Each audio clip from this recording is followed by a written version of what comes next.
ನಮಸ್ಕಾರ ಸ್ನೇಹಿತರೆ, ಮತ್ತೆ ನಿಮಗೆ ಸ್ವಾಗತ ಇವತ್ತಿನ ಬ್ಲಾಗ್ಗೆ. ಇವತ್ತು ಕೃಷ್ಣ ಹೇಳಿರುವ ಮಾತುಗಳು ಮತ್ತು ಇತರ ಉತ್ತಮ ನುಡಿಗಳು ಮತ್ತು ಜೀವನಕ್ಕೆ ಚೈತನ್ಯ ತರುವ ಒಂದು ಸಮಯವನ್ನು ನಿಮ್ಮ ಜೊತೆ ಕಳೆಯಲು ಬಯಸುತ್ತೇನೆ. ಬನ್ನಿ ಸ್ಟಾರ್ಟ್ ಮಾಡೋಣ. ಇವತ್ತೊಂದು ಕೃಷ್ಣನ ಒಂದು ಸಿಹಿ ಮಾತುಗಳ ಜೊತೆ ಈ ಬ್ಲಾಗ್ನ ಸ್ಟಾರ್ಟ್ ಮಾಡಿ. ಯಾರದ್ದೋ ನೆನಪು ನಿಮ್ಮನ್ನು ಮತ್ತೆ ಮತ್ತೆ ಕಾಡುತ್ತಿದ್ದರೆ ಅವರ ಹೃದಯದಲ್ಲಿ ನೀವಿದ್ದೀರಾ ಎಂದು ಅರ್ಥ. ಮಾತನಾಡಲಿಲ್ಲದಿದ್ದರೆ ಮರೆತೆ ಎಂದು ತಿಳಿಯಬೇಡಿ. ಈ ಮೌನಕ್ಕೆ ಕಾರಣ ನೀವೆಂದು ಮರೆಯಬೇಡಿ.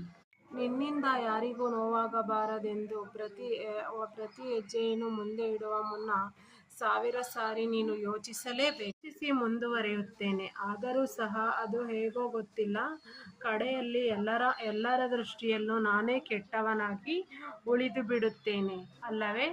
ಈ ಜಗತ್ತಿನ ನಂಬಿಕೆಯೇ ಹಾಗೆ. ಏನನ್ನುವಿರಿ? ಜೀವನದಲ್ಲಿ ಯಾವತ್ತೂ ನಟಿಸಲು ಹೋಗಬೇಡ. ನೀನು ಹೇಗಿದ್ದೀಯೋ ಹಾಗೇ ಇರು.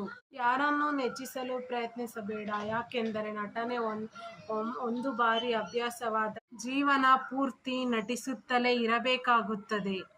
ಒಮ್ಮೆ ನಟನೆ ಅಭ್ಯಾಸ ಮಾಡಿಕೊಂಡರೆ ಅಲ್ಲವೇ ಒಮ್ಮೊಮ್ಮೆ ಬೇಜಾರಾಗುತ್ತದೆ. ಆದರೆ ಅದನ್ನು ಮರೆತು ಮತ್ತೆ ಮಾತನಾಡತೊಡಗುತ್ತೇವೆ. ಮತ್ತೆ ಅದೇ ನೋವಾದಾಗ ಆ ವ್ಯಕ್ತಿ ಯಾರೇ ಆಗಿರಲಿ ಅವರ ಜೊತೆಗಿನ ಸಂಬಂಧ ಬೇಡ ಅನಿಸುವಷ್ಟು ದೂರ ಹೋಗಿಬಿಡೋಣ ಅನಿಸುವಷ್ಟು ದುಃಖವೆನಿಸುತ್ತದೆ. ಆ ಥರ ಆಲೋಚನೆ ಮನಸ್ಸಲ್ಲಿ ಬಂದು ಬಿಡುತ್ತದೆ.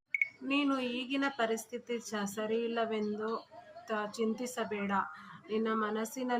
ನಿನ್ನ ಮನಸ್ಸಿನಲ್ಲಿ ಮಾಡುವ ಯೋಚನೆ ಒಳ್ಳೆಯದಾಗಿದ್ದರೆ ಪರಿಸ್ಥಿತಿಯೇ ತಲೆಬಾಗಿ ನಿನ್ನಂತೆ ನಿನ್ನ ಪಾದದಡಿಗೆ ಬಂದು ಸಿಲುಕುತ್ತದೆ. ಆವಾಗ ಪರಿಸ್ಥಿತಿಯು ನಿನ್ನ ಅಂತೆಯೇ ಆಗುತ್ತದೆ. ಪರಿಸ್ಥಿತಿಯೇ ನಿನ್ನ ಮನಸ್ಥಿತಿಯನ್ನು ಯಾವಾಗಲೂ ಸರಿಪಡಿಸುತ್ತದೆ ಅಲ್ಲವೇ?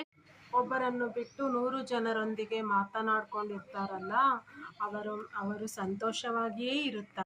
ಅದೇ 100 ಜನರನ್ನು ಬಿಟ್ಟು ಒಬ್ಬರನ್ನೇ ಹುಚ್ಚರ ಥರ ಹಚ್ಚಿಕೊಂಡಿರ್ತಾರಲ್ಲ, ಅಂಥವರು ಜೀವನದಲ್ಲಿ ಎಲ್ಲರಿಗಿಂತ ಹೆಚ್ಚು ನೋವನ್ನು ಅನುಭವಿಸೇ ತೀರುತ್ತಾರೆ.